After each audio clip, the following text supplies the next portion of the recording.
And in the upper left, in the red, running an absolute meat grinder to get here, taking down Lambo and Dark and MaxPax and Maru and ByuN. And now in the grand finals for Basilisk, it's Serral.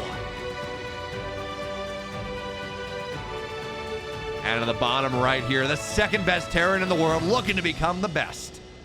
It's Cure. And as we talked about things before we got into this game, as much as we can, much can be said about how good Serral's run has been ever since Clem knocked him down into the lower bracket. On a similar margin, Cure has been looking better and better and better over the course of like the last month or so, going into Gamers 8, going into the GSL. I mean, Cure has been on top of things. And game one, he's opening up a little different. So as we get into this will be Proxy Reaper play coming out of Cure. We should centralize ourselves a little bit. We should take a look at the history here, because Serral has dominated Cure over their lifetime. It's 16-2 in series over the course of Legacy of the Void. Legulac doesn't give Cure a lot of chance in this matchup, but again, that's historically. In the last month or so, really the majority of this year, Cure has really turned it on. But I'm excited to see what's going to happen here as the Reaper is now starting to pop on out. This is not the Eric build. This is not the build that Serral's been doing. He gets the drone before it was going to be a spine anyways. That actually would have been fairly good for Cure. And he's going to get a second one. Target that down too. The fact that 2 drones have died and there's a spot. Yeah, well, I mean, he's going to have to get a spine just to deal with a Proxy Reaper play here. This is already a lot of damage coming out of Cure, and he's just going to look for more, just sitting here out of the gas chambers looking to find his way forward. And now Reaper's on the backside. More damage done here. Lings are starting to fall. Cure, eventually he's going to run into a problem. We can't fight this super well because the spine's going to be there. But for right now, the Lings are dead. Can he get on top of the Queen? Reaper goes away, bounces away here. But now the spine is done. And the Queen, even as it's taking some damage, should be okay. So now round 1 of this pressure. For the most part, for the first part, it's going to slow down. The spine on the edge, the Queen's out, makes it a little harder, but now Queen's off creep just a little bit here. Creep tumor goes down is a massive deal, actually. And now Cure, let's see what he finds. Can I get another Ling, maybe? No. But Serral, he's going to get jumped on top once again. These Queens are so low, but the energy's there now. Transfuse, though, not a second one. Not ready, not yet, but it will be very, very soon. So Serral is handling this with utmost patience. But more Lings will fall. Here's now down into the natural. There are no drones to kill. It's just going to be these Lings as they pop out, and Ling speed's done in 6 seconds, in 5 seconds. Secure's going to have to back up. He's got to be very careful. Behind this, by the way, there's a starport on the way. There's a natural on the way. So we have to ask ourselves the very important question: did Cure do enough? And I would argue that he did. 3 drones, 11 Lings, really, really diminished the economy coming out of Serral.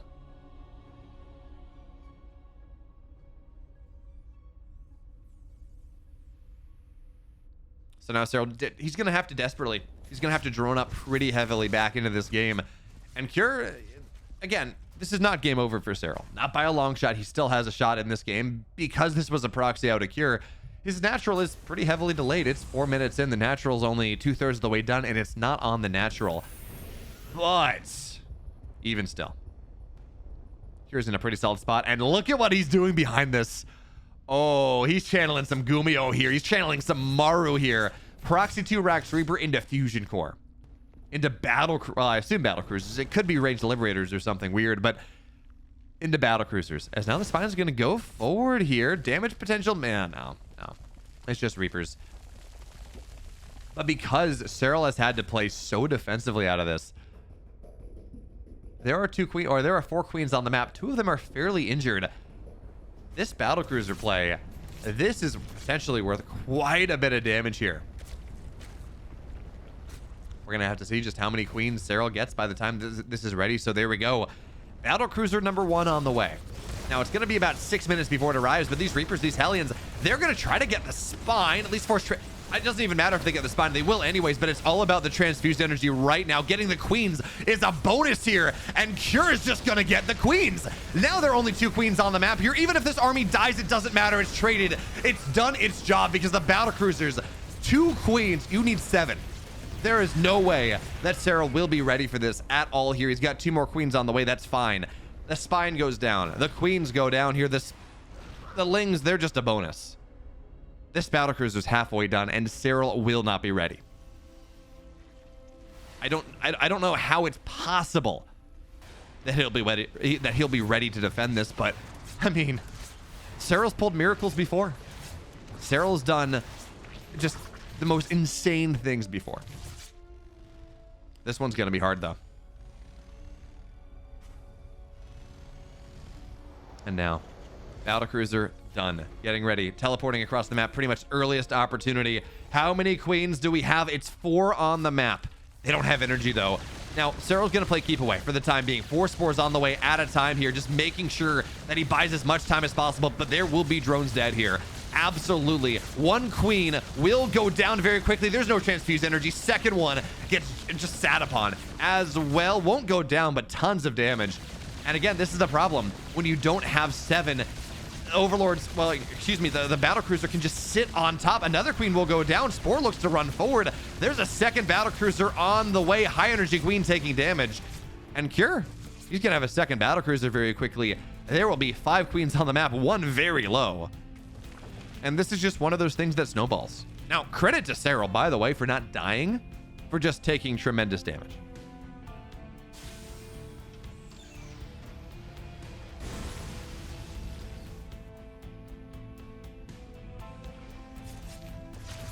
The Hellions now diving into the third base here. Serral, this is really desperation out of him. The queens, the lings, they're going to get a great surround, actually. That's going to be really solid, but 3 more drones go down, and oh, ring around the rosy, even more. No, but now 2 battlecruisers on the left side, and we're looking at 6 queens versus 2 battlecruisers. That is, well, I guess now they're 2 battlecruisers, but the Hellion was a battlecruiser.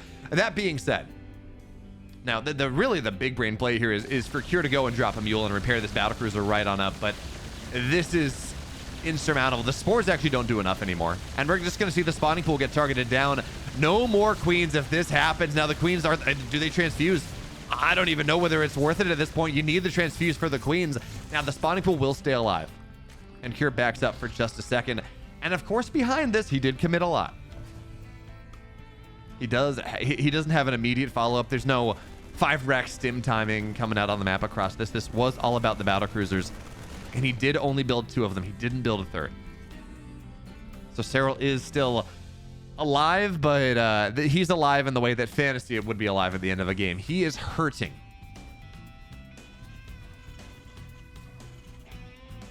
You know, if you watch boxing or something, you hear the commentators talking about, oh, he's hurting him. He's hurting him.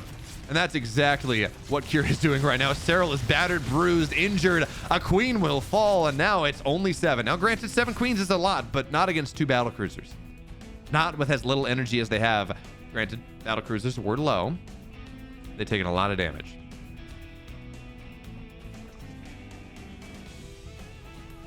So they're going to have to go back now. They're going to have to repair. And we're going to see them pair up with the next push, I think. Stim is done. 1-1, halfway done. More than that, actually. Combat Shield's going to time out with everything really nicely. And as the good man said, all roads lead to 8 racks. 2 more barracks, just about done. It's going to be 8 racks here with 2 battlecruisers on top. Cure does not want to let Serral go late. He saw what happened to ByuN in that lower bracket finals, and he will not allow that to happen here. This build, this timing from Cure is really gonna be a difficult thing to deal with. And Ethernodl, Ethernaltel, there we go. Thank you so much for the prime sub. As the battlecruisers now teleport back into the main base here, as this pressure from Cure on the right side, Hellbats, Marines, everything are gonna try to break Serral right now. The Banelings aren't ready, but the Hellbats for now, they're gonna stay alive. This battlecruiser at least gets a cancel on the 4th base. And by the way, this is a build that Cure used. When did he use this? Was it? Oh, it was the GSL against Solar. He's getting Marauders on top of this. He got 3 tech labs on this 8 racks. And that means that these banelings are not going to be nearly as effective as they were. It's Hellbat. He's building Hellbats 2 at a time. He's building Marauders off of this. This army that Cure is building, realistically, it's about the 2-2 timing, actually. If he's going to play it like Solar, like he did against Solar, but I'm not even sure that that matters because he's got this 1-1 versus 0-0 timing. Battlecruisers in the main, they get a Spore. Serral desperately wants to get to Hive. That is far too greedy. Serral is no, I don't see a world where Serral gets to Hive at this point. Now the Battlecruisers, they are boxed in just a little bit, but they're just going to run away, maybe get a Queen for their troubles. As they get on out of here, Queen is dead. That Battlecruiser should just barely stay alive. And on the right side, here comes Cure once again. Banelings just cannot get their connections, but now they're going to run forward. Cure kiting backwards as well as he can, and the concussive shells. Well, they do concuss Serral out of that game. In a game that went 11 minutes. It really was Serral desperately trying to come back for 7 of them. That build, that set of builds from Cure had Serral absolutely reeling. That was a cool game to start this series.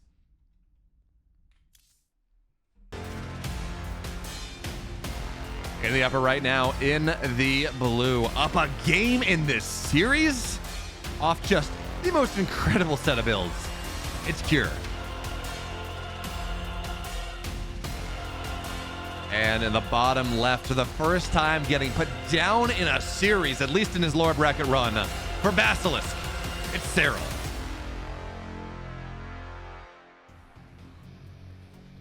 And every single time, it seems like Serral falls down a little bit. He goes back to, we can't even call it Old Faithful, because it's new. Apparently builds that he was working on for Gamers 8 that he never got to use. But it's this Eric build. Into the quick lair, the quick Roach Warren. Get into a quick Hive behind that. Play greedy in tech, so you can play greedy in economy later on.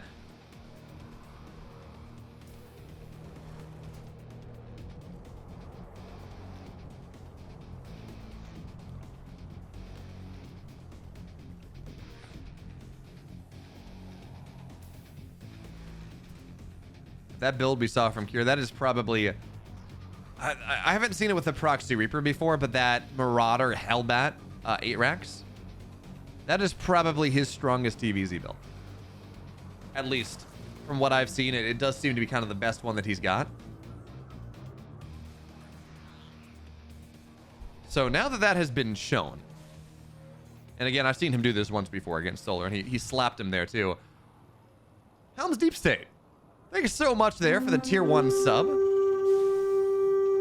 I appreciate it. Thank you so much, my friend.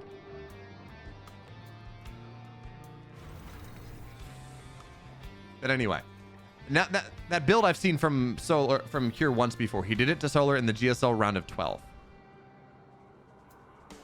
And it was really good. Maybe it was the round of 8, whatever it was. I cast the games, but the current GSL changes its format so much that I kind of forget exactly how it works right now. But regardless, we saw it once.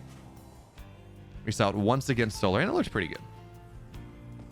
But really, we really haven't seen Cure use it all that much. He may have done it against Ragnarok, but I didn't cast that series from the upper bracket, so I don't know. But point being, is this is a build that he pulls out rarely. It is very new. So the point I'm trying to get at, I guess, at the end of things, is I don't necessarily know whether Serral had seen it yet, or whether Serral had kind of internalized what was happening. But now, lanes are going to find their way on into the natural here with speed, 30 seconds faster than normal because of this Eric build, because it's a slightly different version of it. And now this is going to be a couple dead SCVs. It's going to be no mining at the natural for quite a while. It's going to be a supply depot going down. Canceled at the very least. And hey, Helm's Deep State. 5 gifted subs there. Thank you so much. I really appreciate it. Glad you're enjoying things.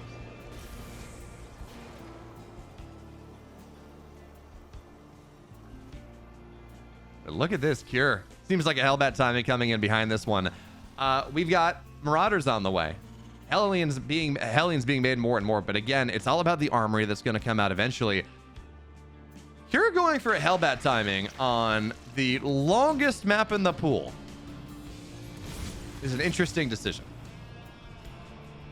Now, he may be doing something weird, but generally when you build Marauders on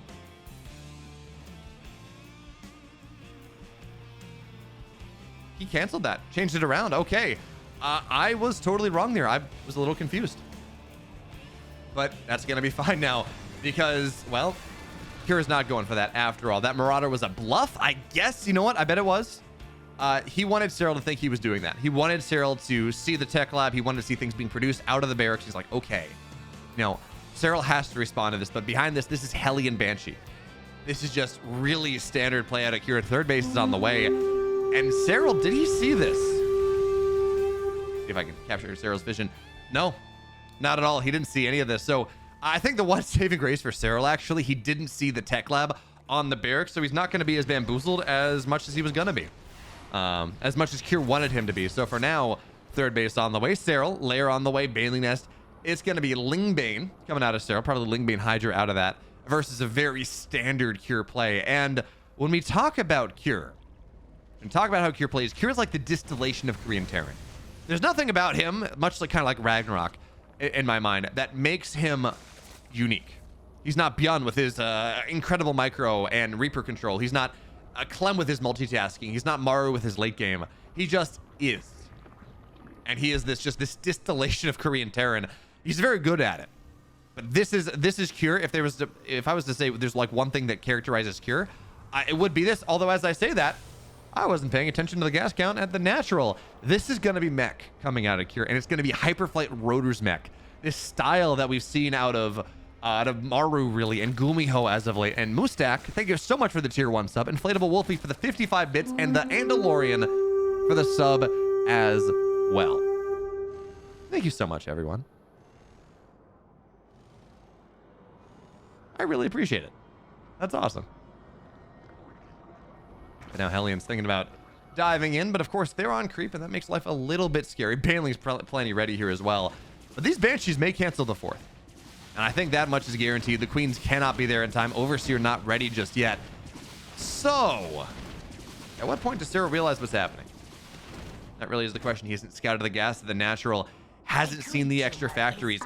He doesn't know yet. He just sees 2 Cloak Banshees, but that's not the weirdest thing. Now, he's going to see the 3rd. And that might set off some alarm bells. And now, well, into the main base as well. Now, these Hellbat pushes, well, Banelings were made because he was worried about something else. I don't know. But the Banelings clean it all up. And this weird Hellbat walk-in, it doesn't get much at all. Weird move coming out of Kier. But Serral now has the scout. He knows what's happening. And I hope Kier understands that this is not a standard. The Cyclones haven't been changed just yet. And hopefully they won't be. Of course, the balance patch makes them just incredible against everything. In this case, they're still fairly good, and they're still, it's part of battle mech. Obviously, it's what you want to go for. And in fact, leading up to Katowice at the start of the year, we had a lot of Zergs talk. There was a lot of chatter about how strong battle mech was and how Zergs were really struggling against it. So we're going to have to see how good Kier's battle mech is. But for now, 4 Banshees into the main base here. Sniper Queen. This Spore's dead here as well. I mean, it's going to get like 1 shot off, but that's going to be about that. So this is an open base. And the Queens, there is no detection here. Kier can jump on top of the Queens, but there's maybe a little bit too much energy. So instead, playing around, ring around the Rosie here. Looking to fill Serral's pockets full of Posey because, well, that's the plague. It's a plague of Banshees in your main. They're going to get out. 9 workers go down.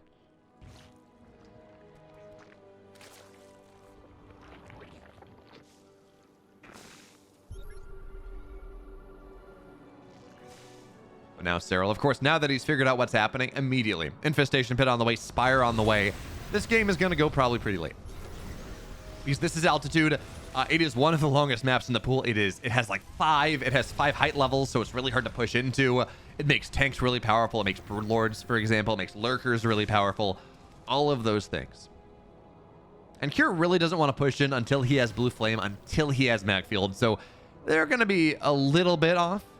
But in 10 seconds, well, 1-1's going to be done here as well. This timing from Kier is lining up perfectly. Maybe not Macfield, but everything else.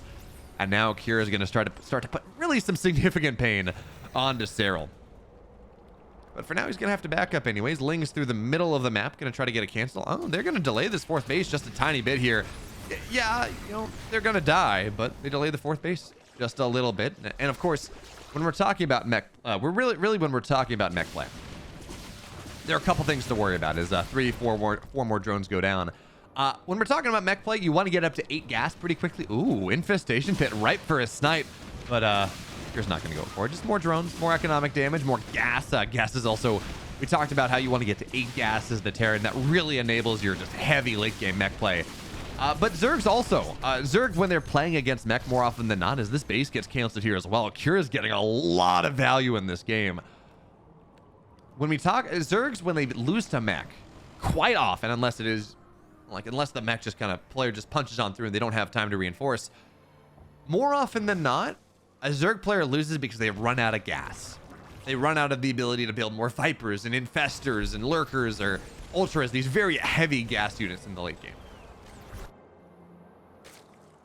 So for now, knocking that gas count down is going to be very nice. But Kira's getting ready for this.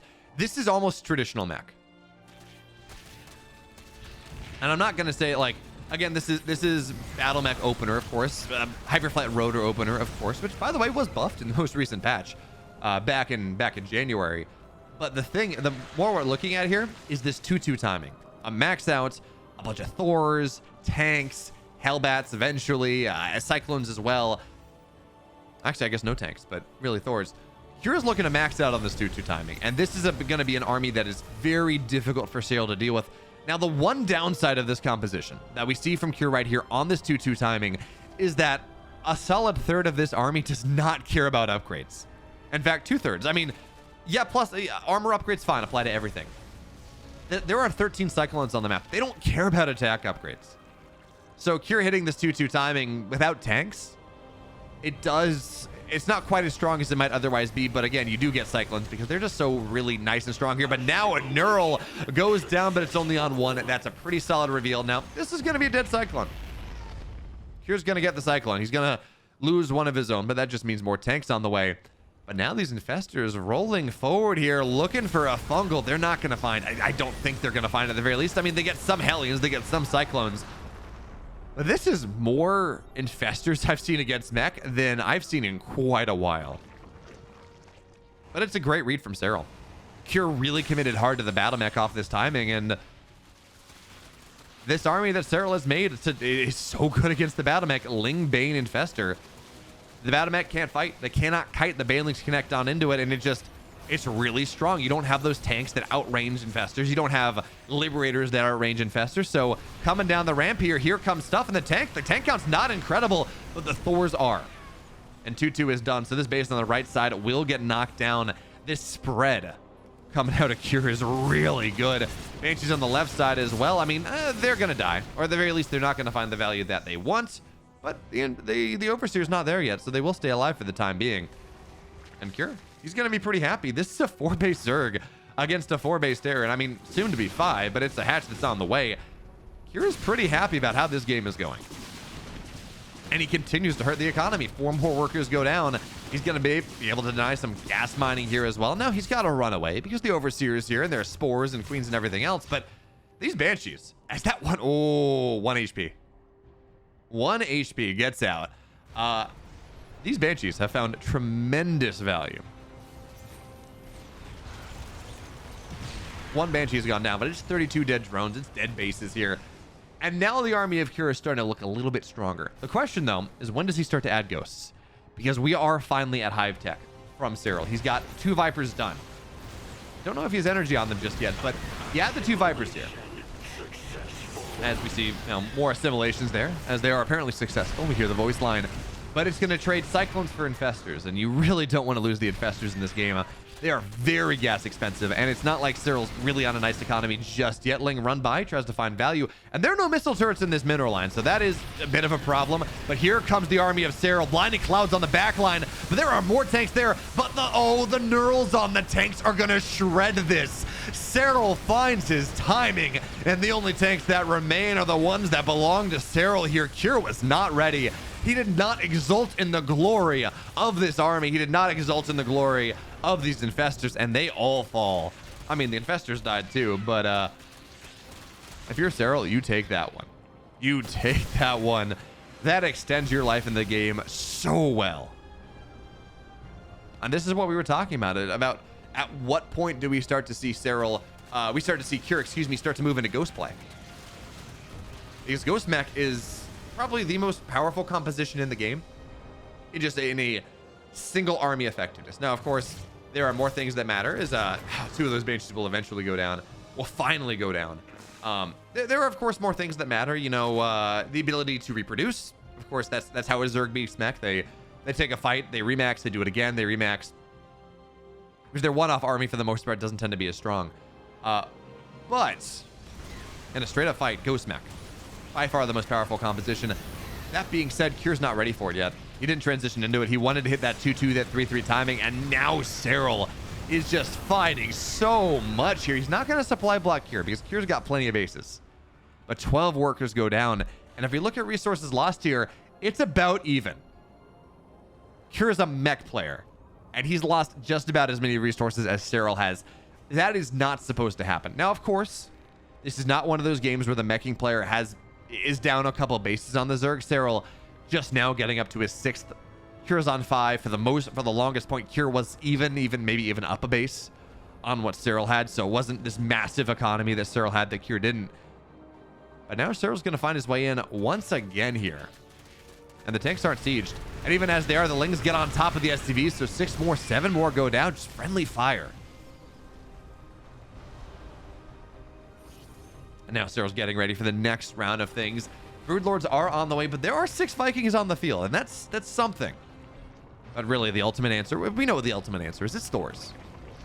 Thors are the reason that this late game composition in part can be so strong. 3-3 Thors do more DPS than DTs, by the way, if you're curious. And they have, what is it, 450 HP?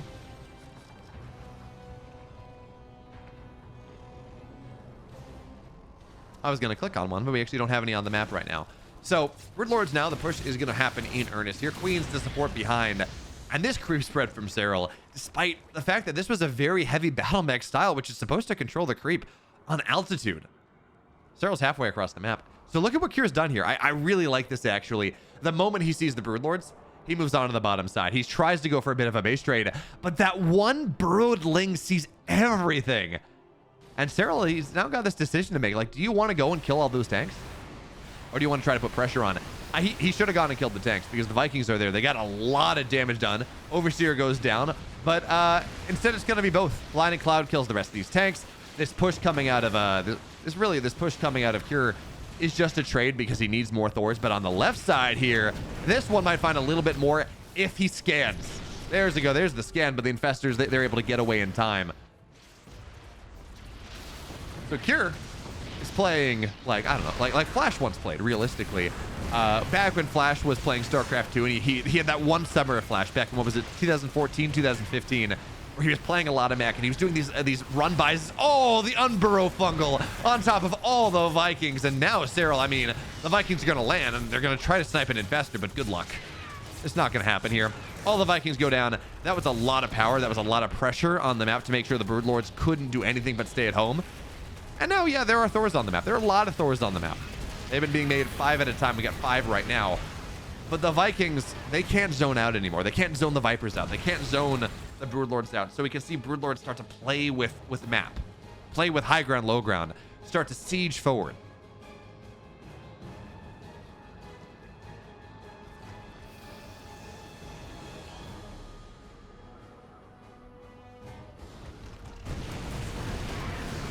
Now the Broodlords moving forward, but again, you need Vipers and you need Infestors truly to fight this.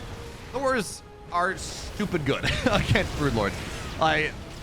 Quite honestly, I think they may have overtuned them against Broodlords, but also a world where capital ships aren't all that great in StarCraft is a world that I happen to enjoy. You know, when Skytoss isn't good, and when just massing battlecruisers isn't good, and when massing Broodlords isn't good, yeah, please.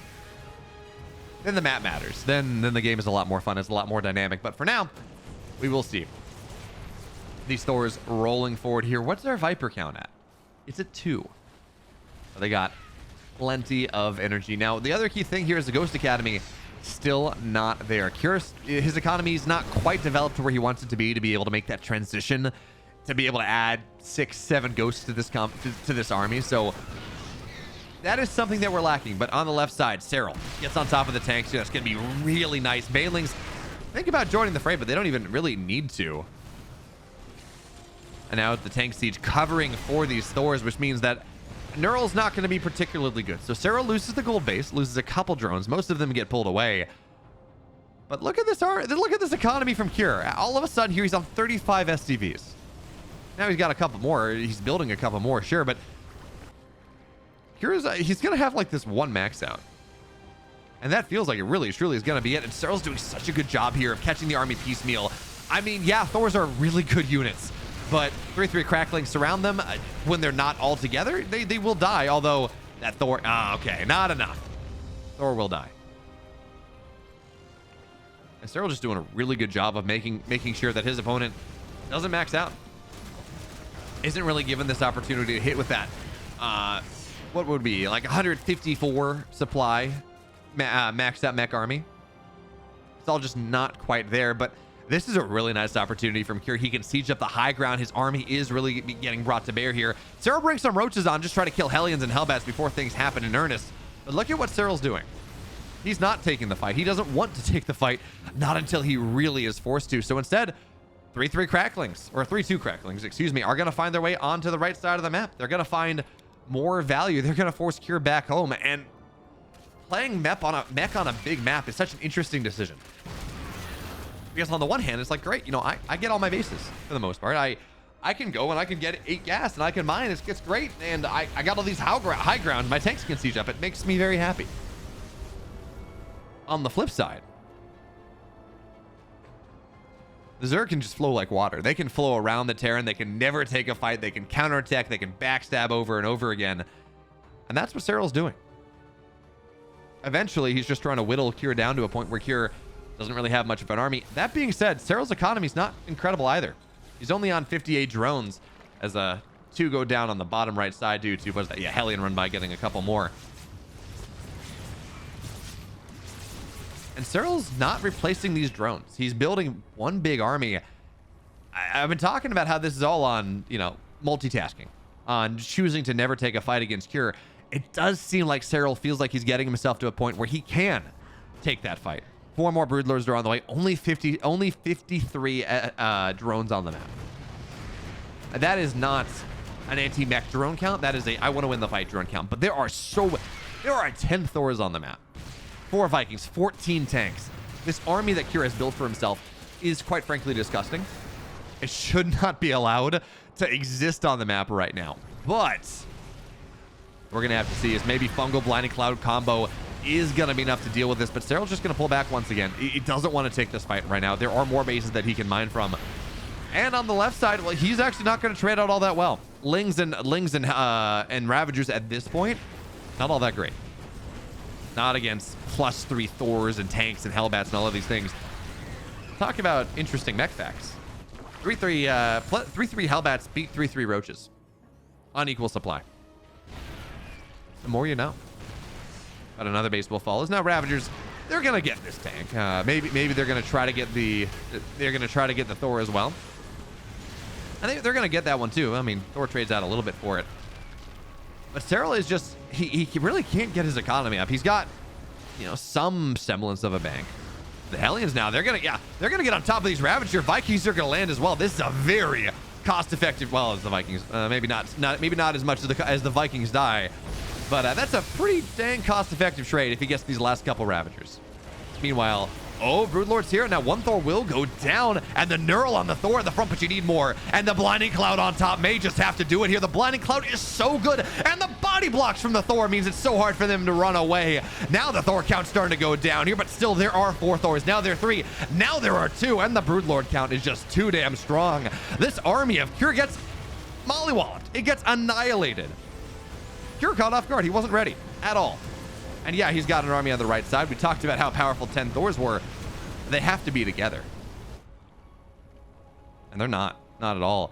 That was, I think, 5 dead Thors. And Serral, it was pretty cool what he did, actually. He knurled the 1 Thor, and just, in and of itself, that's really nice. But notice kind of how he positioned it. What it meant was the Thors could only run away, where the Blinding Clouds were a little bit thicker. And they had to, ideally, the Thors just want to step forward and kill off all the Broodlords. They couldn't do that because of the body blocking really of that one Thor. So they just had to kind of derp around and die. Which is just such a small thing, but such an awesome thing coming out of Serral. And he really has reached peak late game. We're looking at 17 Broodlords. It's not the 34 Broodlords that we saw last year before the patch when we had just some of those insane late games. All over the place. EPT Korea and kind of leading up to Katowice. Katowice 2022. But still, it's a decent Broodlord count. And Serral at this point really does feel like he's found himself a really nice position here into this game. Cure, yeah, you know what? He's got 6 bases. This one's just about mined out. This one starting to mine out pretty quickly. This base is not going to be allowed to stay alive. And this base also very close to mining out. This is rough. Cure desperately needs the money. I mean, mules are a powerful thing, but look at this positioning now on the Broodlords on the high ground. There are so many tanks. There are 7 Thors. Like 7 Thors are good. 7 Thors are really, really good here. But with the queens behind and the infestors and the vipers as well, this is a hard army for Cure to fight. But he's gonna have to do so right now. The Vikings run forward, and there are no corruptors, so it's really all down to the queens for anti-air, for vipers maybe for parasitic bombs. But the Thors do a good job of targeting them down. I notice the heli just runs forward.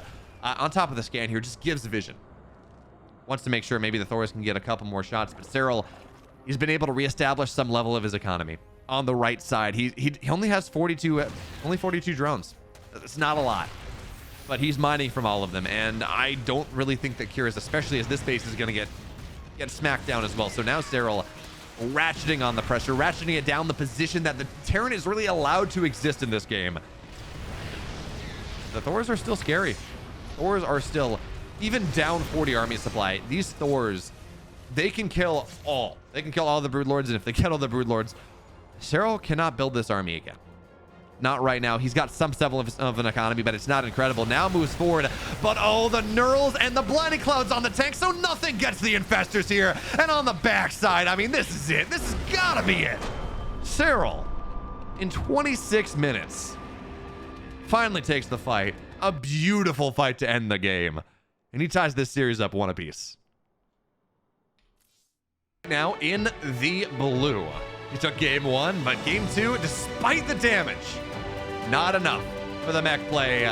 He's Cure.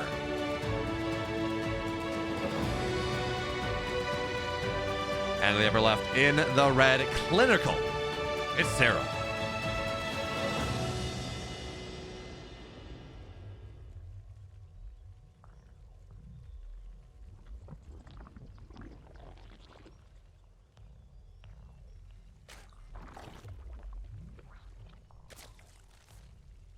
It's so interesting, by the way, to see Serral. Not like he is doing such a good job in this tournament of playing the player, and that's actually really impressive in this. So, Masters Colosseum is weird because it's not quite a weekender. It's not quite this tournament that you go.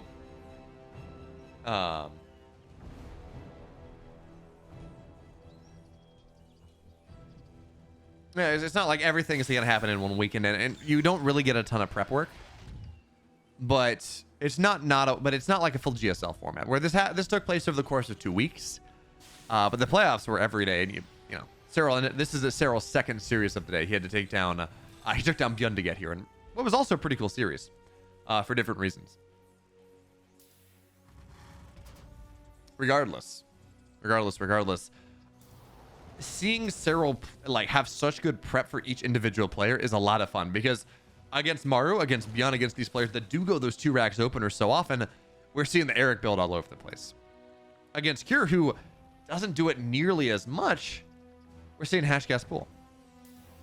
We're seeing something much. I mean, we did see the Eric build last game, in fairness, but I think that was a very much a yeah. Don't try this, Cure. I know that you can try to do something 2 times in a row. I'm just going to preemptively make that not happen. But now that you've kind of shown me that this proxying idea is maybe just a once in a series thing, okay, hatch gas pool. It also is going to be map specific as well. It's often very tempting for Terrans to go proxy on big maps because it's harder to find it And because players tend to be greedier on big maps, you kind of play against the idea of the game. But look at this. I talked about how it looked like we were going to get a Hellbat Marauder timing out of Cure in game number 2, and it didn't happen. It was mech. It was Hyperflight Rotor. It was a pretty cool build. This one does seem like it's going to be that. One Marauder is going to go out. Second one on the way. This one is not canceled Marauders.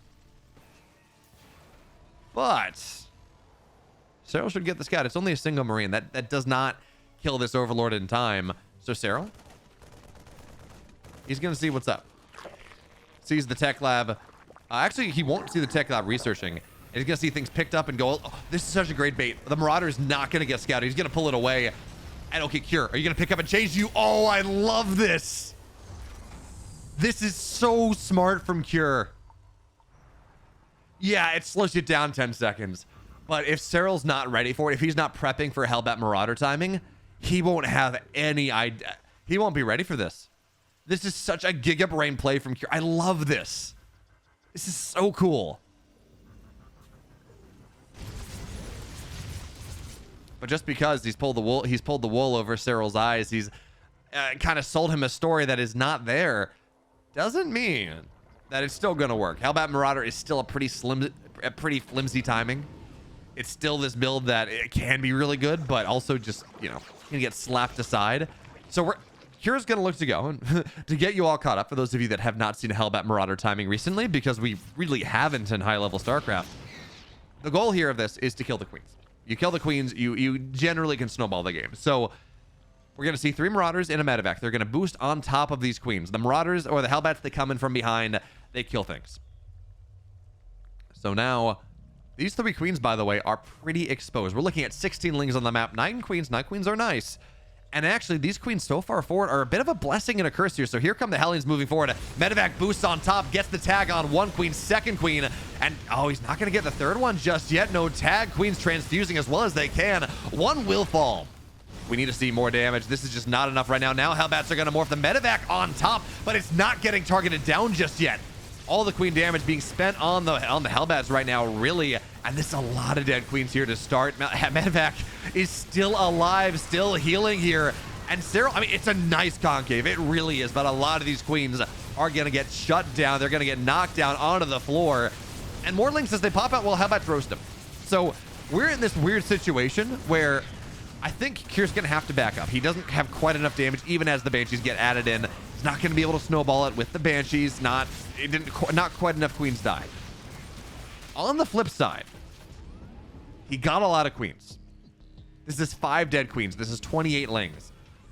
And we're kind of in this awkward situation where I think we're just okay. Cure got a lot of damage done. Didn't kill Serral. Unfortunately, didn't get into the economy either, but got a lot of damage done. Killed 5 queens. That's a lot of queens. That's what? I'm not going to do the math, right? That's what, 750 minerals? That's however many drones. Like, that is expensive. He's going to go, oh, he's thinking about round 2 here. He's still got the medevac. He's still got Marauders in that medevac. Is he going to use this to cancel the 4th? What exactly is your plan, Cure? So for now, Marauders, Hellbats on the north side. Banshee's on the bottom side here. He's looking to multi-prong Serral to death. The queens are woefully out of position to deal with this Hellbat pressure. What is going to happen? This is kind of cool here out of Cure. I love the second stage of this. But where are the... Oh, the Marauders, they're sitting back home. Okay. Meanwhile, though, Serral's not going to let this happen. 4th base is going to get canceled here. It's going to get remade on the high ground. But this is a massive ling run by. They've got 1-1. They do not die easily, and they get a lot of damage done. Stim is done right now, so Cure should be okay. And Serral does cancel the 4th base. So the 5th base. So at the end of the day, both players, they take a little bit of damage. Not really the end of the world for either player here. So, ooh, this might be another... No. Queen Transfuse is a pretty solid thing.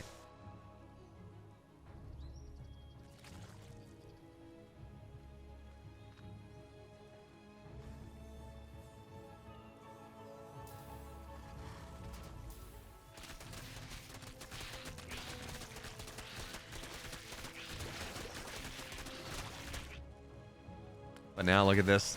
Serral really loves his hive play. Is kind of how he's been playing. We saw we saw ultras before 10 minutes, before 9, like at 9:15, popping out of the cocoons against Maru. This is not going to be that quickly, but it's still going to be an 8:30 infestation pit done. 8:30-ish. Hive is going to get started because he knows he can be greedy, because this Hellbat Marauder timing, it got value, sure, but also it was a Hellbat Marauder timing. Is this Banshee will trade it? Oh, Banshee stays alive. The Queen should, there we go. Now it's going to go down because Cure did go for this Hellbat Marauder timing. And that does slow down his tech by quite a bit. It does slow down his ability to be active on the map by quite a bit. And Serral saw that there was a 4th base on the way. So through all of these things, Serral understands that, yeah, he can take this game a lot later here. And now this is a bit of this is a great surround coming out of Serral. Even with the first Hellbat shots, this army's dead. Cure gets, this is not where Cure wanted to be. In fact, this might snowball here for Serral. More tanks will go down. Banelings and Lings chase these Marines down. This 4th base is gonna, it's not enough to end the game, I don't think. Yeah, the reinforcements are gonna be a little bit too strong, but it will force the 4th base to get lifted. And 2-2 done in just a second. We saw how powerful Serral's 2-2 timing, his 2-2 Lingbane timing against Maru was. This might be even better. Realistically, he's up 20, 30, he's up almost 30 army supply. He's up 2 upgrades. And by the way, Cure forgot his +2, wait, does he have single eBay or double? Yeah. Cure forgot his +2 armor upgrade. It's only just getting started right now. Serral is just... Game 1 was very Cure favored. Game 1 was a great game from Cure. Kind of from that point onwards. Actually, that's not even fair. Game 2, Cure got a pretty significant amount of damage. But pretty much from that point onwards, Serral has just been owning. From just about 5 minutes into game number... 10 minutes into game number 2, Serral's flipped the switch. He's hitting all of his timings well. He's killing a lot. And look at this. 6 Dropper Lords getting ready to go into the main base. You can be sure, by the way, that Serral's going to time this out with something else. He's got all this 2-2 Lingbane. 2-2 is not even, it's, well, I don't know, a third of the way. It's 2/3 of the way done for +2 attack for Cure. So Serral wants to put pressure on this 5th, distract Cure as much as he can, bring this entire army together. So... what is that? 48 Lings can find their way into the main base with 2-2, and Cure just doesn't have the upgrades whatsoever here. The Lings, they kill off a ton of Marines. They're going to kill off a ton of these SCVs, and the Lings, they're just going to bro all over the place. Meanwhile, Lings find their way into the natural as well. Serral is just, he's on top of things. He's playing so well. And now +2 attack is done, but +2 carapace, or +2 armor is much further away, and these Dropper Lords, they're going to get out for the most part. Maybe 1 or 2 of them go down to the Vikings. But they should be able to get out for the most part. Fight again another day. And about half those Lings from the drop are still in the main base. They're burrowed. They're getting ready to do something else. And by the way, the scan doesn't really catch a ton of them. Serral's trying to find a corner. Morphs to bait. No, that's not going to happen. But another scan gets forced. And these Lings on the left side, they're still there. Cure doesn't know about them. They're not showing on, of course they burrowed, so they're not showing on the sensor tower, and that just is, it's fine. Serral's gonna have more harassment options later on, and behind this, he's moving to the next round of tech.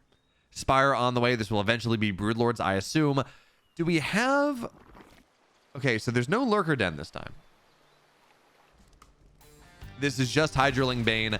Vipers following behind. Lings eating like some juicy shots, actually.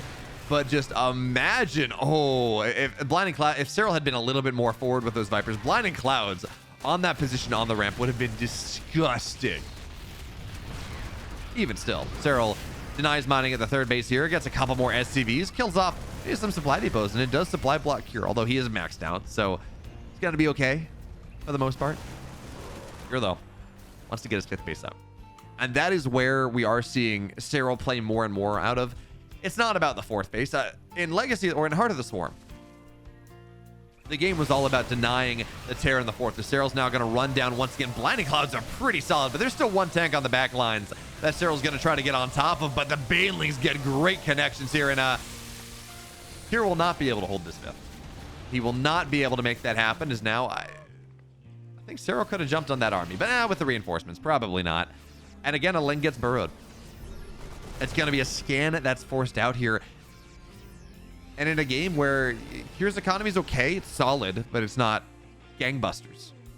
Man. Do we just call it busters? Then 72 SCVs isn't bad, actually. But spending 200 minerals effectively every time you drop a scan just to make sure you can mine more doesn't feel all that great as the Lings now unburrow once again. But on the north side, Serral engages just a little bit more. But at this point, you need the Vipers. This tank line is really nice here. It's going to take a bunch of blinding clouds actually to make sure that everything goes down appropriately. But Serral is ready. He wants to go forward once again here. Viper comes down from the bottom side. That's a great blinding cloud. Actually gets 2 tanks, and they abduct the 3rd into the army, and the 4th on top of the blinding cloud for just a second. This army from Serral breaks through once again, and this 5th base, that's all that Serral cares about. The 4th base, fine, you know, if you can deny it, that's great. But it's the 5th base that Serral really wants to deny. That being said, it's a planetary now. It's a little bit harder to crack here. And that is going to be the solace, the saving grace that Kyr has into this game. And now he's on 5 bases. Now he's still on 72 workers. His economy is going pretty nicely. It's not 4,000, 3,500 minerals a minute nice, but it's pretty nice.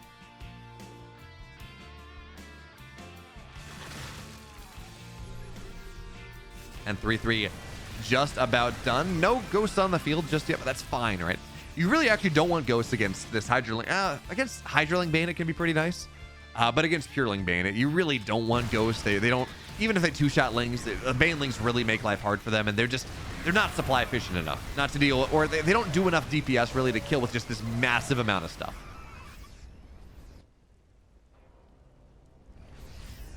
But now again, Kyr's forced back. And I love it's just a small thing, but I love what Serral's doing every single time he forces a base to lift. Every single time he burrows a Ling. Yeah, you know, is it that hard to go and scan off a Ling? No, not really.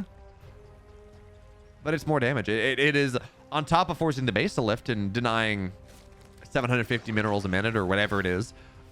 You have to spend a little bit of money to get that base back to be able to mine from it once again. Now Kyr on the north side tries to find something, but he's not going to find much of anything here. Abduct on the medevac, actually that gets out, but the Broodlords are now revealed, and this is a really powerful timing coming out of Serral. Now Ghosts are going to look to get their snipes down, and it's going to be sniped down on the Viper.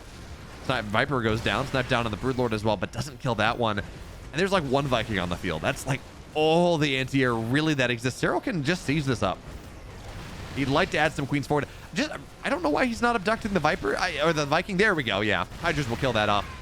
Abducting a single Viking feels weird, but in this game where that was literally the only thing that could shove these Broodlords off, it does make a lot of sense. So now the 5th base will go down here. Banelings just explode on it. They detonate upon it, and now Serral's content to back up. He's okay with this. More Banelings have to get morphed, though. Snipes are going to go down. Broodlord 1 will fall, but now the Banelings roll on through, and that cancels a lot of snipes. But even still, these Liberators, this hard shove coming out of Kyr right now, it will break the base of Serral. We trade a base for a base, but in this game, Serral's on more bases than I can easily count, and Kyr's on 4. His economy is really not all that great. Snipes are going to go down. A lot of them actually get canceled here. And here come the Lings, the Banelings on forward to support the Broodlords in the sky. And this ghost count, it's not big yet. It's not big enough just yet. And, well, here's the thing. There are Overseers on top. Personal cloaking doesn't really help all that much. They run forward, run back. No snipes go down on them because they can't get the snipes off. And the Banelings continue to run forward. Broodlords, oh, yeah, actually great target fire there on the Broodlords, on the Ghosts, to make sure these snipes just don't go down. They just get canceled and canceled and canceled. And now Serral up 25 workers here. Those are going to be some nice snipes on the Overseers, but again, they get canceled here. Serral's just not allowing this most powerful unit that the Terran has to get off to do anything. And now again, this base will at least get dislodged, will go down. Here come the Lings, and the Lings, the Banes, the Hydras, everything once again. They're going to get on top of this army, and that's the surround that Serral wants. The Ghosts are going to fall. They can't survive anymore. Banelings on the backside kill more economy, and Kyr again plays an awesome late game, but falls down in 17 minutes to the late game might of Serral. As he just does again. He's just playing so well.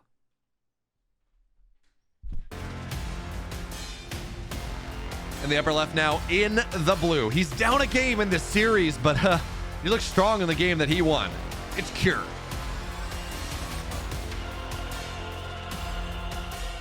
And the bottom right now, in the red, it's the Eric build once again. Up 2, 1. Serral.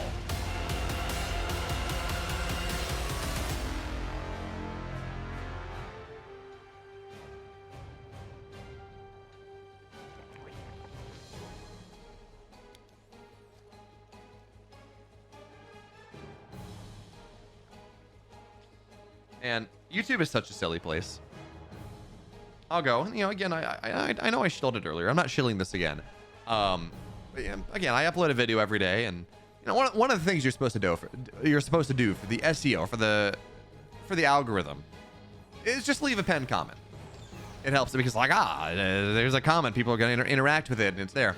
But sometimes people's responses to these pinned comments are hilarious. Like the Hero Maru series went up the other day. And I'm like, wow, you know, what does Hero need to do differently here? He seems a little out of sorts. It really does seem to be to be slumping a little bit. And one person has responded to that question, and they said, Hero just needs to quit playing Protoss because Protoss is, you know, not good, and he should play Terran or Zerg. I don't think that's the answer. And outside of like a 3-minute window in TVP, or PVT, I don't think that it's really, I don't think there's a balance problem for the most part. Yes, Protoss needs help against Terran, but it's like that 6 to 10 minute window. It's like the first Terran push. It's really hard for the Protoss to hold, but after that point, it feels pretty fair. That being said, that's not this matchup, and I'm just sometimes YouTube comments are just a whole nother world. Madness and mayhem, or something like that. But Cure, he's going to find his command center delayed a little bit. Lings find their way onto the other side in time. And Cure's being greedy behind this, by the way. It's a 3 CC play. And that's not that weird. I mean, it's Grespawn. And he has been able to... drive. No, he's not going to get it. And the Reaper will stay alive, actually. But Serral finds his third base delayed until 3 minutes, until 37 supply. It's not the biggest a deal, but it is nice.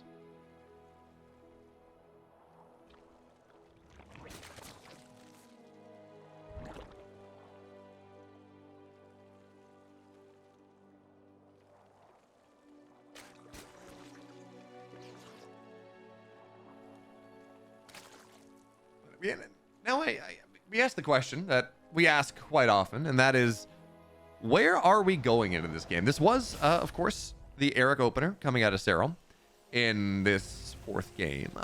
Makes sense. Again, you're worried about a proxy, maybe you're worried about aggression. That allows that to happen. But this is the first time we see him going the Eric build.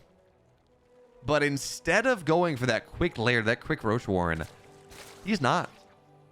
You know, speed is, in fact, well, speed actually was never started until right now. This is such a greedy build.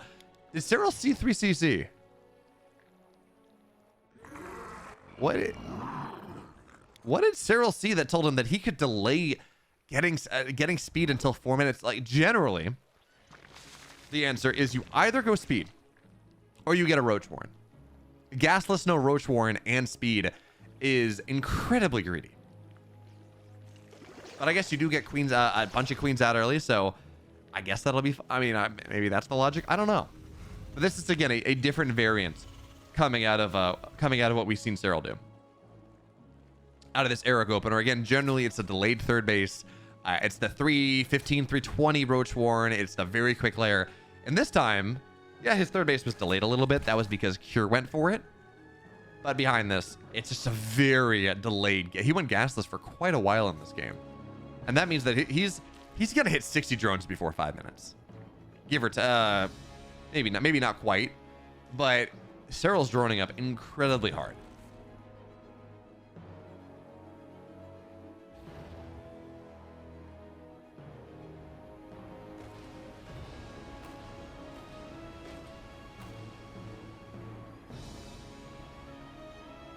Cure, though, he does have some aggression on the mind, but the fun thing about this is actually pretty cool. So Cure's gotten six Marines in a medevac, and he doesn't have stim. This is not going to break anyone open. This is not going to win a game.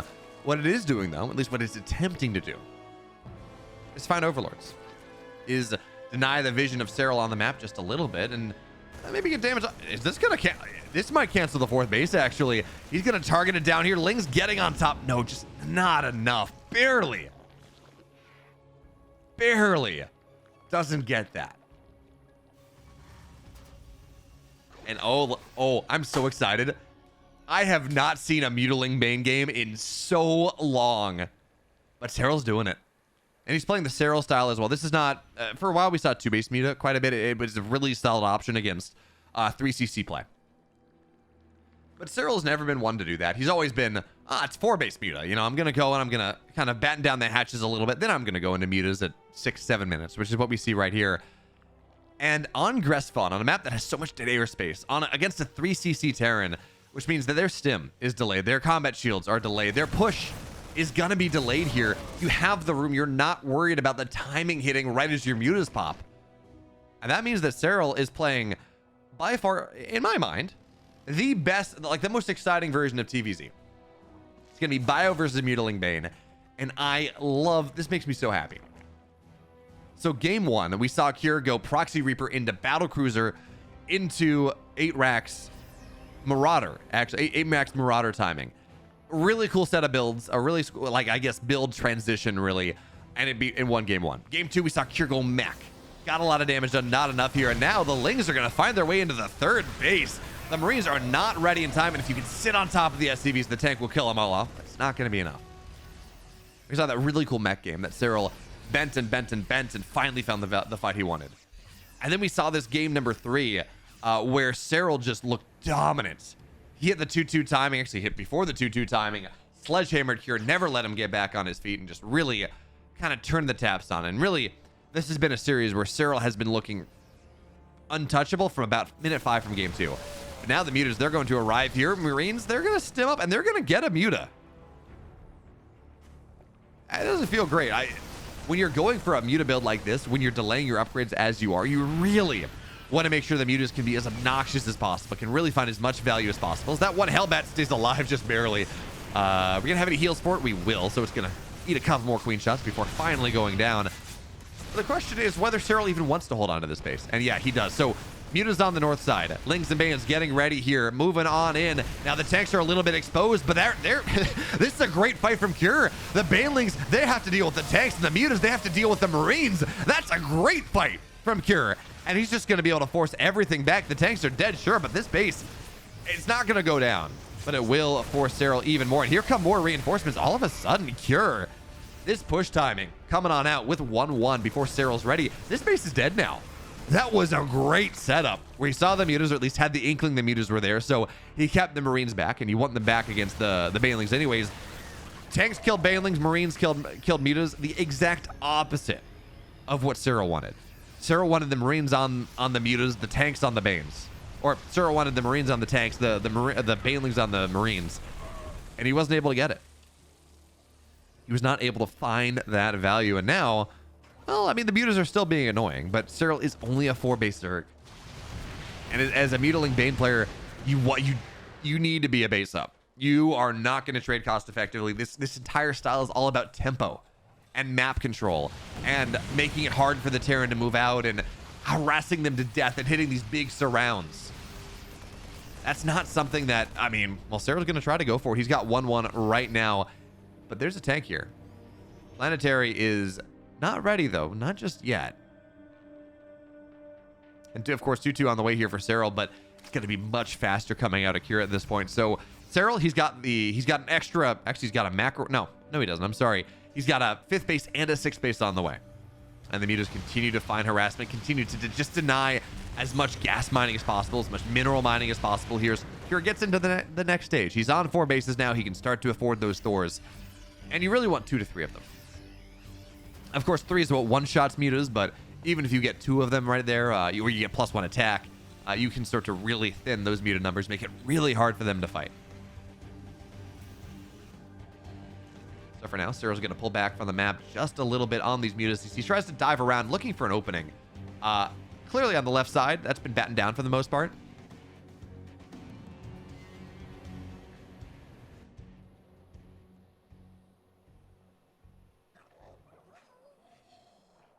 We're going to have to see. So, you know, he's actually found a pretty nice angle here. There's only a missile turret, and these Mutas are soon to have +2. So this is actually a pretty, again, this is a nice angle that Serral found that Cure was just not expecting. So we're going to see a bunch of supply depots go down. Thor gets boosted over, but really not a lot of damage there. And hey, Serral gets a little bit more damage on these Mutas. Now, oh, well, 6 Dropper Lords on the way. Once again, we saw this to tremendous effect in that previous game, but this time there's so much anti-air. Thor is everywhere and missile turrets everywhere that I don't know that this is going to work out super well, but if it does, hey, you know, Serral's a genius. I'm excited to see it as +2 attack, flyer attack just about done. 6 Dropper Lords getting ready to move into the main base. Is Cure on the bottom side. He wants to break this base down. He broke it once. And by the way, okay, so these overlords can disgorge their passengers outside of missile turret range. Those missile turrets are not on the edge of the map. And they're, well, one missile turret actually, oh, this is so cool. So the idea here, and I don't think it's going to work out super well, yeah, because Serral gets found out. I think the idea of that one was to snipe the missile turrets with the lings. Make it a lot easier for the Mutas to dive in elsewhere. And yeah, you know, if they get more, that's great. But if you can get 30 lings, 36 lings, 48 lings, there we go, into the main base with 2-2, and you can kill all the missile turrets, suddenly the Mutas fly in, and no reinforcements are leaving that base. There is no way for them to escape.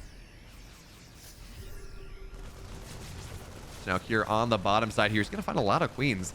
They're going to have to transfuse, and they should be able to get out for the most part. There we go. Serral's got the transfuses.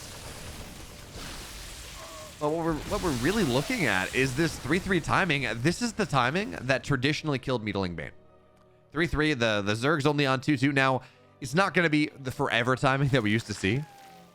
At one point in time, it was just too expensive for the Zerg to ever get into Hive. It just really, really hurt. But now with how economy scales, it's a little bit better. That being said, Mutas still find value. They're going to get another couple supply depots. Not supply blocking this time, but just a little bit of value. And Bailey's now thinking about rolling into this base that Serral cracked open. There's only one tank right there, so Bailey's find their way in. SCVs will fall, but it's not a ton of them, actually, because not a lot of mining in this base anymore. I like that. Serral tried to kill the missile turret and then burrowed down on the idea that Kira wouldn't see it. But there was a second missile turret there, so that's not going to work out super well. Not really cost effective. Meanwhile, on the left side, Serral tries to break this down, but not ready. And here's looking really solid. Widowmine prime, but no, Serral. Oh, no, that was a big shot there on the Widowmine. So Serral, 42 lings on the way. He's got to give this bottom. He's got to give the bottom base up. Granted, his economy is still pretty solid here. 85 workers. He's got the entire north side, and Mutas, they're going to dive in. Wait, can they get this? They can get the orbital. Yeah, Cure, his entire army's on the bottom right side here. Mutas are going to sit on top, annihilate the base, but more importantly, they're going to deny scans. They're going to kill the orbital. They're going to deny a lot of mules here as well. Serral on the bottom side as well. But this wall of ultras and or Thors and Marauders, the Banelings really struggle to find their way forward. Widowmine shots as well. Now, one of the Thors, oh man, that Thor stayed alive. This is a nice start for Serral. Killing an orbital like that is a really big deal. He's going to get a second one here as well. The missile turrets are going to go up, just anti-timing coming out of Cure. But he's going to dive into the main base instead. Just too much bio right there, but more supply depots go down. Serral can actually fight these Marines. He's got +2 on the Mutas. He's got +1 armor on the Mutas here. There are just not enough Marines, so now cutting backwards away from the Thors. 6 workers go down. Nice trade there from Serral. Finding little bits of value as this is a Mutiling Bane game, and Serral's only down about 5,000 resources. That's tremendously impressive. And now Mutas, oh, he gets so many Marines here as well. And this Thor goes down to the Banelings as well. This army that Cure has been building. Well, remember, Cure's gonna have a big army. He's only on 55 workers. On the flip side, his economy's not all that great, and he doesn't have a lot of money to build that big army. He's only on 55 workers. He doesn't have much of a bank. But the time of the Mutas, for the most part, is starting to run out here. We do have Ghosts on the way. And that, I mean, Ghosts annihilate Mutas. One snipe, one dead Muta. And if you want to dive on top, I mean, Mutas are light units. Ghosts do tons of damage to light units. It is really not a situation you're... eventually, they just time out. is the best way to say that. So already here, Serral is transitioning. He's got a Lurker Den done. I don't know if he has Lurker. He does have Lurker range, Lurker burrow on the way. Even as he gets +3 attack. I mean, the Mutas can still do some nice things. But Serral's getting ready now for that next round of tech as he looks to just really break Cure on the shores, on the rocks. That is Serral's creep spread. as the mutas now dive in once again, but we see the problem. Ghost snipe them all down. Bang, bang, bang, bang. Even as you can kind of run away from snipes now, that's nice. Yeah, it's extensive. All the mutas, we had a lot of mutas, now we have far fewer, as 23 of them have died anyways. And now the lurkers are revealed as well, as the marauders run up onto the high ground. But I like this move from Serral. He's been able to stabilize his economy quite nicely here. He's maxed out 6k 2k. So build a lot of mutas, or build a lot of banelings. Go crack that planetary on the bottom side, and eventually you're gonna have to trade your mutas out. You kind of cancel snipes, but again, we talked about it. But the banelings, they're just gonna kill this orbital. That's gonna be really nice coming out of Serral right now. So more economy damage going down, and look at this. Oh, I love this. The baneling's gonna burrow up here, waiting for the SCVs to clump on the re-engage, or not on the re-engage, on the resupply, on the resaturation. I love that. And more SCVs go down, so you're gonna have to be more than just that. You're gonna have to pull SCVs over, and Serral's gonna annihilate Kier's economy in about 30 seconds. But no, the scan, no, Kier was aware of it. He saw it. The scan gets dropped, and hey, Lings might, nope, they're not. Never mind. Scan gets dropped. Again, it's money. The Lings, they're just gonna get shredded here by these ghosts. Two shot. Ghosts are really good against light units.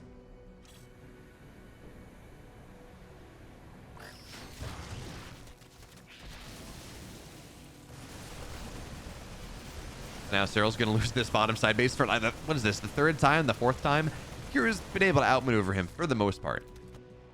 But Serral has to do something with these mutas. He's got them on the north side. They're pinned in the base. But they're not all that useful anymore, even as they have +3. I mean, they're nice units. Again, as we talked about, with these ghosts out, it's just really hard for them to find value. The missile turret count is pretty heavy everywhere, but now banelings find their way on in. This base dies for the second time. And Serral continues to just shut down the economy of his opponent a tiny bit. And of course, with +2 on the way, this army that he's building will only continue to grow stronger. He went heavy Mutiling Bane for quite a while, but this army is just not something that Mutiling Bane fights. So now the ghosts and everything, the bio here, they're going to try to get 2 bases for the price of 1, but Serral wants to dive forward on top of this, drag the Widow Mines. Snipes go down on just about every single thing. The Widow Mine drag those really nice. Banelings on the backside, brutalized by a bunch of Widow Mines. And now Kier's army, yeah, he's down supply. He's down army supply. He's down total supply as well. Well, the ghosts are going to kite backwards. There are so many of them that the banelings, it takes 6 bases to kill a ghost. This is not an army that Serral fights easily at all. He has to reinforce that. That bank is a powerful thing, but he's going to have to spend a lot of this to keep these bases alive. And I don't even think he can on the north side. Yeah, that base already went down. Second one should fall here as well. So Serral, he falls down to 5 bases. 6 base on the way once again. He's got a big bank, but I think we might start running into larva problems. He's only got 12. Only 5 hatcheries here. That's a big problem. But this surround from Serral, if he can lock it down, is going to be really, really nice. He gets a bunch of ghosts going down, and just around the corner, Kier continues to kite and kite and kite. But Serral, more of a surround and more of a surround, forces the lift up, and now, maybe. No, not quite. Not going to be able to break this Terran. But as much as we talk about Serral's economy, really taking some haymakers here. And don't get me wrong, it absolutely has.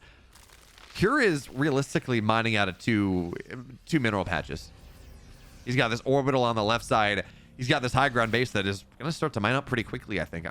Well, he hasn't been muling it too hard yet. But this bottom, he needs to get this bottom side base. And I think Serral, he understands what's happening. He understands this position that the Terran is in. So his entire army is clustered bottom side. And if he can break this base, that is going to do wonders to allow him to just really start to take a solid position in this game. By the same measure, this bottom side base from Serral is tremendously important as well. If Kier can break that for like the 5th time, I mean, Serral's trying to retake the north side, but he can't mine from it yet. So Serral, it's a double setup here, as now the lurkers on the backside. Snipes go down, and we're just going to see all the lurkers go down before the fight. Serral wanted a trap, but he's not going to find it. Even still, the ghosts, they got to run back. They got to run away. Personal cloaking is a miracle here. There's no detection. The Widow Mines are massive, but here comes an Overseer from the right side. It will start to knock these ghosts down, and despite how good that Widow Mine was, how good Kier did to make sure that the lurkers were not there on the surround, Serral still wins the fight somehow. I truly don't know how Serral won that fight. That Widowmine just looked incredible. Widowmine, but Serral did it anyways. He got the Lings and the Banes on where they needed to go. And I guess the Widowmine drag did a lot of damage to Cure as well as to Serral. And now Cure, he can't mine out of the bottom left base. He's stuck at about 150 supply. He's mining a decent amount. 2,100, 2,600 minerals a minute, depending on the mules. But he's got to find more. He's got to break Serral out right now, and Serral's adding infestors. But the missile turrets are going to be a problem. Widowmines, one goes off, and now the EMP on that one. Good luck there, Serral. That infestor's dead. He's going to get that snipe down very quickly. So Serral's not going to get patented infestor play. Now abducts there on the Liberators, and the Widowmine drag as well forces this army back to kite backwards to hell. The Planetary doing what it can, but it's not going to be enough here. And yeah, Cure, he stays alive a little longer, but that's just because Serral's okay with it. Serral gives him succor. Serral allows him for just the briefest moments, a little bit of respite. Make no mistake about it though, Cure's army is down in supply against Hydroling Bane. Cure's economy in the dumps. Yeah, when mules pop up, it's kind of okay, but in general, it's not. And Serral's gonna max out. He's gonna go again. More Banelings, more Lings, more Hydras.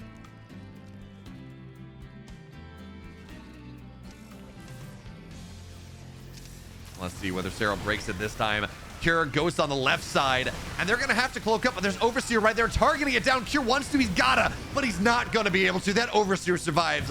Barely any HP. Medevac had, I don't even know what it had in it, but it had enough. And Cure has to run away here. This is gonna be a dead orbital at this point. Cure has to re-engage, or the Hydras are just gonna kill it with that +3 attack. Random SCVs on the bottom side, but Serral, it seems like he wants more. It's not just this. It's not just this base on the left side. He wants to beat the army, knock it down, sledgehammer it into the ground here, and he's gonna be able to do so. Lings and Banes run in once again and again. Cure just supply lacking. And this orbital, yeah, Cure's dead. He's in the ground. It's been 22 minutes, but Serral had just... Last 5 minutes have been Serral. Last 5 minutes have been Serral just making it so hard for Cure to play the game. And that means now that Serral is on tournament point of the $42,000 Masters Colosseum 6. One map away.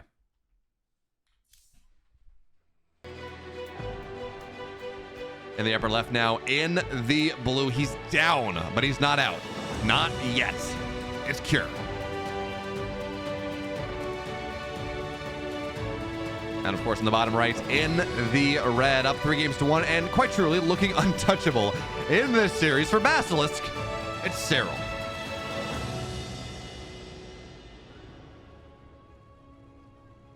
And look at this. It's a pool first this time, coming out of Serral, but it's not 12 pool, 16 pool, 16, or what was that? 17 pool, 17 hatch. Coming out of Serral in this 5th game in our best of 7.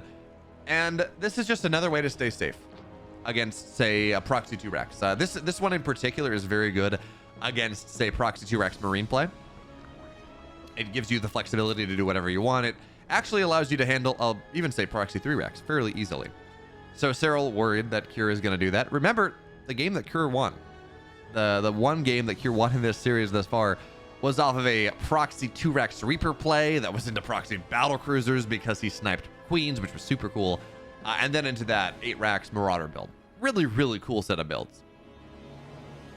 But here's not going for that. This is Reaper Expand in this 5th game on Neo Humanity. And, you know, I don't hate it.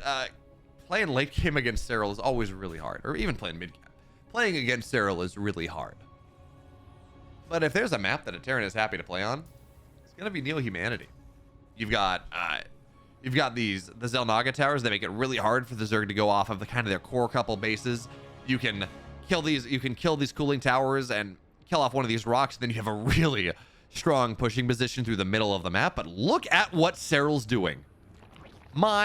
When you got games, when you have a couple games to give, might as well take the gold. This feels like roach pressure, and the Lings are going to deny this command center for just a little bit of time. Serral gets a complete scout. He knows everything that's happening. He denies the command center, and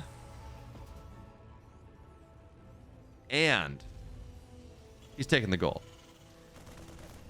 Man, I'm getting some serious deja vu. I'm getting some serious deja vu about this game because I am pretty sure. Yeah, this set of openers right now, the way this has happened, it wasn't an Eric opener, by the way. This was 17 hatch, 17 pool, so a little bit different from the Eric opener. But the way this is opening up, taking that forward third base, denying the Reaper expand there, getting a Reaper into the, getting a Ling into the main, getting a full scout, doing all that, even though the direction the Lings went is almost one to one of the Maru game from earlier on. As the Reaper gets in and forces a spore cancel, this is almost like to the point where I was asking myself, like, did I cast this game already? Almost 1-to-1 of the final game in the Maru series. But of course, Cure is opening a little bit differently off this. He's got a Cyclone on the way. He's got Marines getting added in. This is still 3cc play. But where does Serral go from this?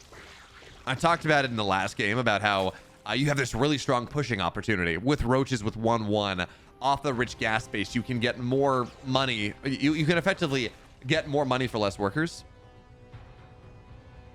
You only need 63 drones instead of 66 to fully saturate everything, which is really solid. It means you get more Roaches faster. It really is a pretty significant economic, little bit of an economic boost right there. And Serral's going to take advantage of it. Roach Warren halfway done, Ling speed done as well, just to keep yourself safe early. With this pressure coming out of Cure, he wants to hit right now before the cooling towers can get knocked down. Lings are going to try to kill that one, but they're not going to get knocked down in time. And now Queens have to get ready on position here with the Cyclone, with the Reapers, with the Marines. There's no stim. This is just an army right now. Medevac getting targeted down here. There's going to be no escape for Cure, at least not easily. But the Medevac now off creep. Serral has to be very careful. Two of these Queens are very, very low. And the Medevac stays alive. I thought that was going to be a disaster for Cure. I really did. But instead, he trades. Queen damage. Marines go down. Lings go down. Queen energy. Kind of fine.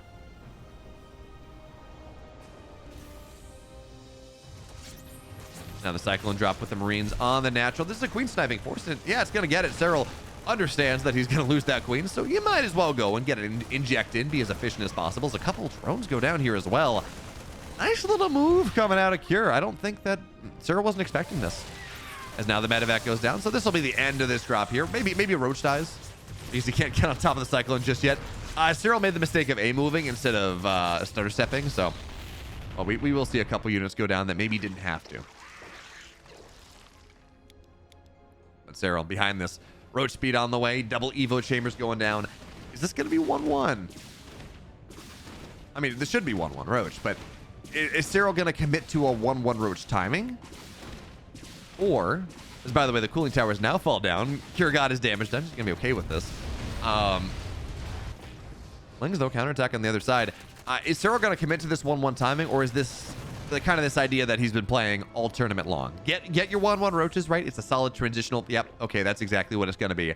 You get your 1-1 Roaches. It's a solid transition. But you go into late game. You go into that infestation pit very quickly.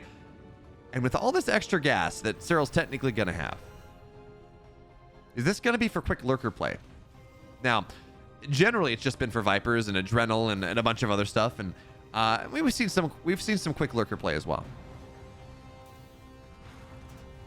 But I'm really curious to see just how Serral opts to transition into the late game in this game, because this is not the fastest. This is not the fastest hive we've ever seen. I mean, Serral, his hive was done by now in that game 3 against Maru. So while the opener is very deja vu-esque, the way like the first 4 minutes went felt very very similar. Of course, this game is wildly different. We're not seeing ultras by 9:15. As now Serral adding those infestors as well. And again, this is how Serral's been playing this entire tournament, but this is very much taking a page of Dark style. Dark has been playing this pretty much this entire year, this Roach, but not because you want this 1-1 Roach, but not because you actually want to hit with 1-1 Roach, but instead to go into Hive as quick as possible. You got a couple infestors because 2 fungals kill Marines, and they're really solid drop defense. The Serral Roaches in the main base here. This drop, Actually, Serral's going to let it unload for a second. This might have a little bit of legs, but no, not really. The roaches, they arrive. Combat shield's not done yet. The drop's missing 20% of its HP. And, oh, Queen's on the right side here, but they're off creep, so they can't transfuse. And even as medevacs get damage done, one Queen will... Oh, no, never mind. Queen stays alive here. That's going to be fairly nice coming out of Serral. Gets a couple Marines and backs up once again. Medevac, more damage, but will stay alive. The interesting thing, though, is it seems like Serral, because of the map, and this is a map-specific thing, Serral is going Broodlords, I think, in this game. Spire is done. Hive is done as well. 8:14. We should see the Greater Spire get started pretty much immediately here.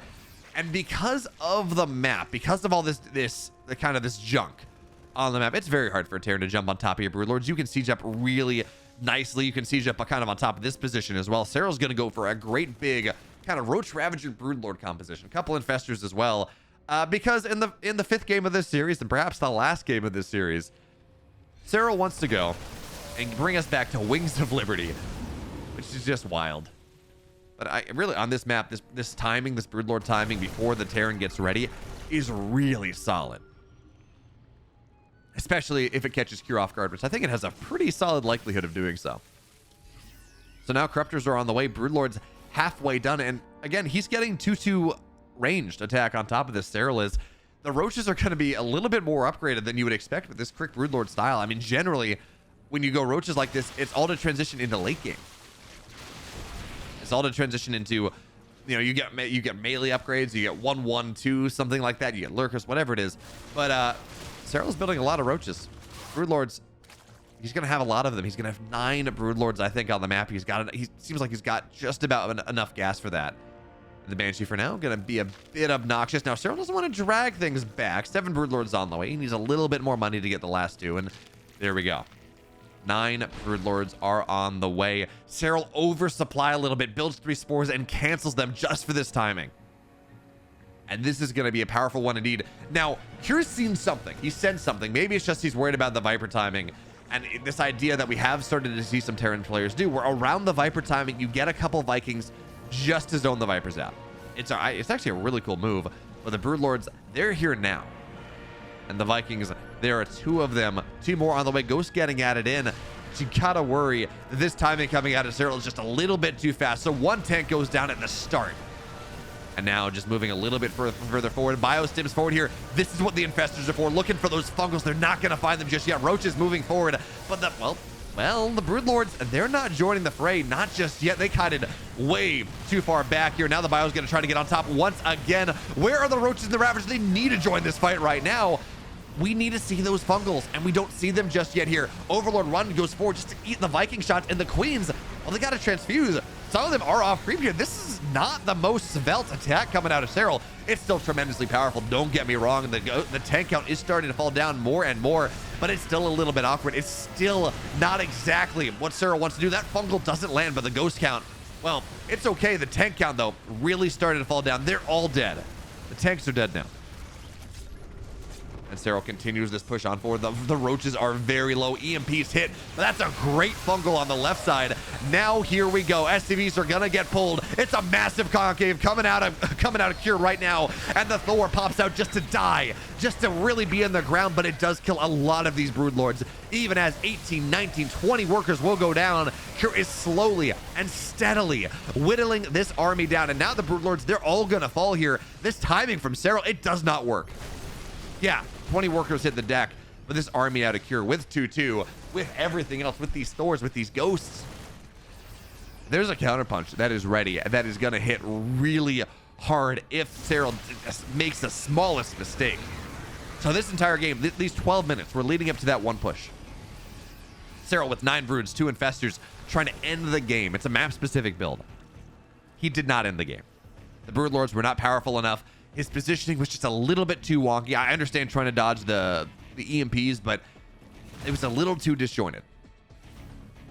And Cure was able to stay alive. It didn't lose a base. Lost a couple tanks, but those are replenishable, and now Ling's on into the natural. But here's the thing. These Lings don't have +1. You know, they do have Adrenaline. That's something they are not nearly as highly upgraded as they could be. And the Terran's got +2 armor. Like, this is not going to get nearly as much as Serral would like. Give it another 5 minutes, maybe. But not nearly as much as Serral would like. And now we're going to start to see why this map is really strong for Terran. Cure has this pushing lane through the middle of the map here. He has the forward base. And because of that, because this reinforcement path kind of directly intersects where this run-by wants to be, these run-bys are not going to get a lot of damage done. They're going to kill some of the army, sure. But Cure should, for the most part, be able to handle this. But on the left side, that's going to be a lot nicer. The biles are beautiful, as are the fungals, and that's going to spark a little bit more joy if you are a Zerg fan. That's going to be a lot nicer. Now, fungal will fall.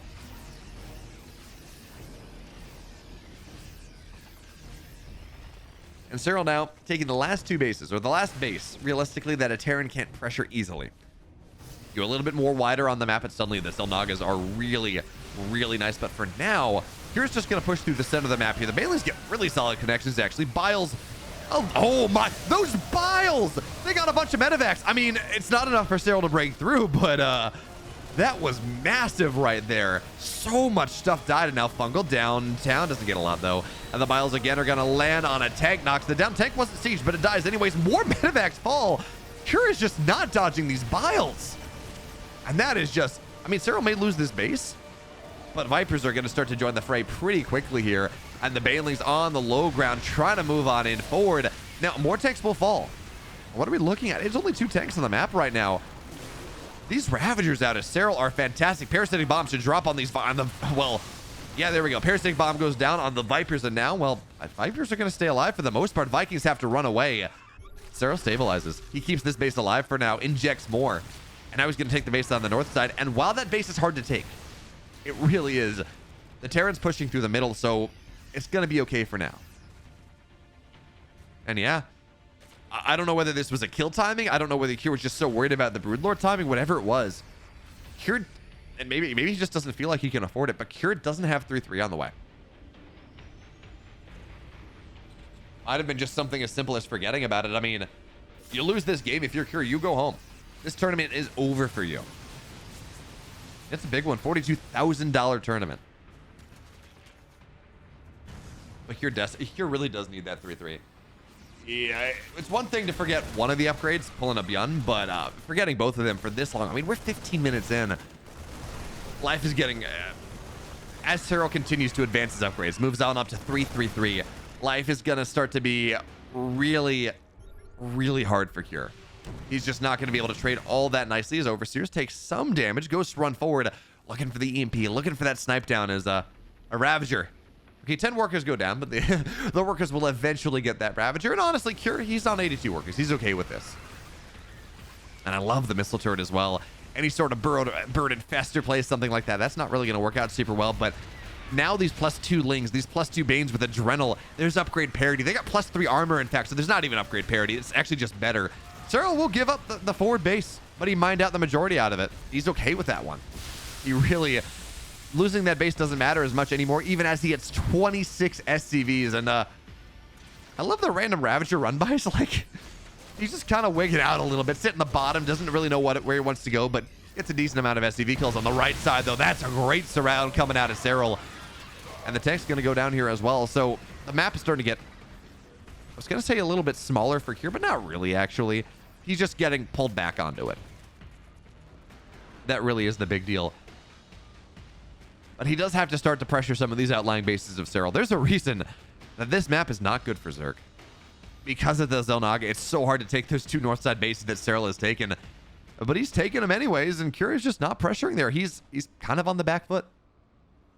Serral's pressure is making it really hard for Cure to move out on the map the way he would like. So Serral now run by here as he tries to take a fight on the bottom left side, but that's not going to work out nearly as well. That being said, it's a dead orbital. And these Lings on the surround, they're going to kill off Ghosts and Marines and Marauders and everything they could possibly want here. Workers go down here as well. Serral now finds his way into the third base. Yeah, there's a Liberator, but a Liberator kills 1 Ling at a time.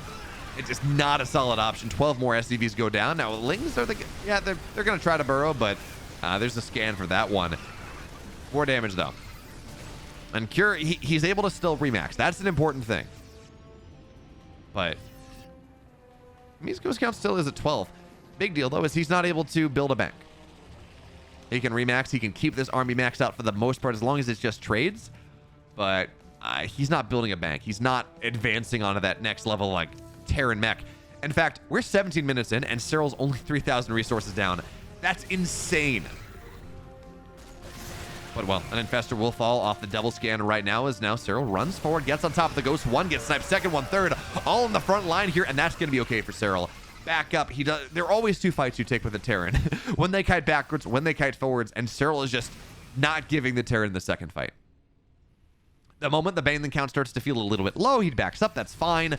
Also going to see more medevacs go down here. Parasitic bombs knock them down. And that fungal might just be the one that wins Serral. The second one!